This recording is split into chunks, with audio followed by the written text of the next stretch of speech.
Beauty is a curse, Psyche thought, as she looked over the cliff's edge where she'd been abandoned by her father. She'd been born with a physical perfection so complete that she was worshipped as a new incarnation of Venus, the goddess of love. But real-life human lovers were too intimidated even to approach her. When her father asked for guidance from the oracle of Apollo, the god of light, reason, and prophecy, he was told to abandon his daughter on a rocky crag, where she would marry a cruel and savage, serpent-like winged evil.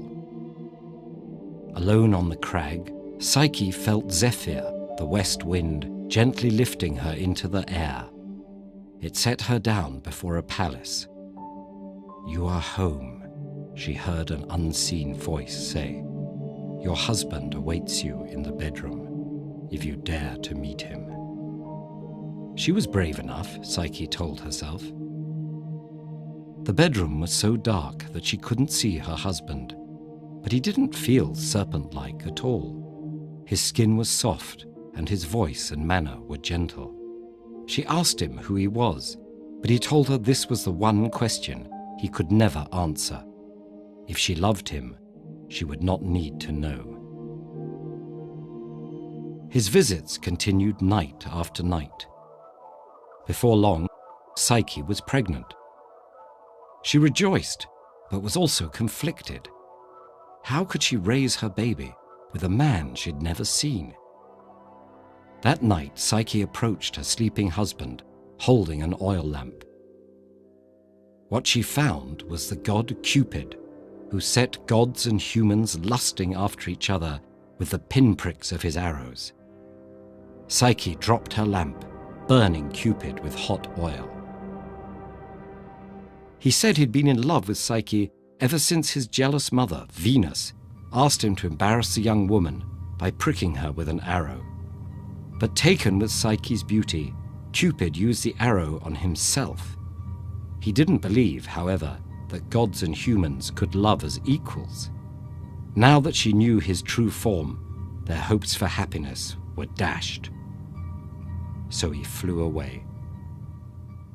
Psyche was left in despair until the unseen voice returned and told her that it was indeed possible for her and Cupid to love each other as equals. Encouraged, she set out to find him. But Venus intercepted Psyche and said she and Cupid could only wed if she completed a series of impossible tasks. First, Psyche was told to sort a huge, messy pile of seeds in a single night.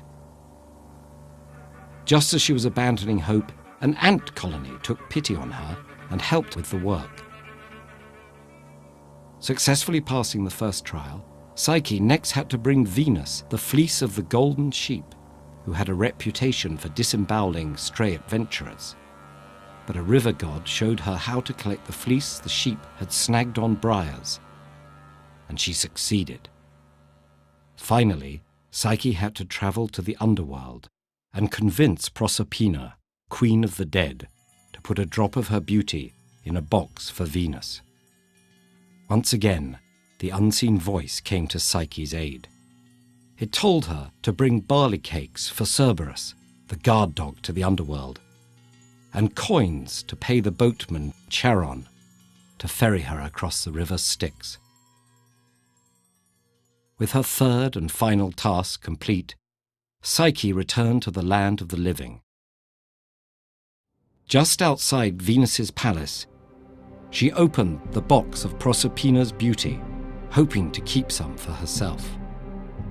But the box was filled with sleep, not beauty, and Psyche collapsed in the road. Cupid, now recovered from his wounds, flew to his sleeping bride. He told her he'd been wrong and foolish. Her fearlessness in the face of the unknown proved that she was more than his equal. Cupid gave Psyche ambrosia, the nectar of the gods, making her immortal. Shortly after, Psyche bore their daughter. They named her Pleasure, and she, Cupid, and Psyche, whose name means soul, have been complicating people's love lives ever since.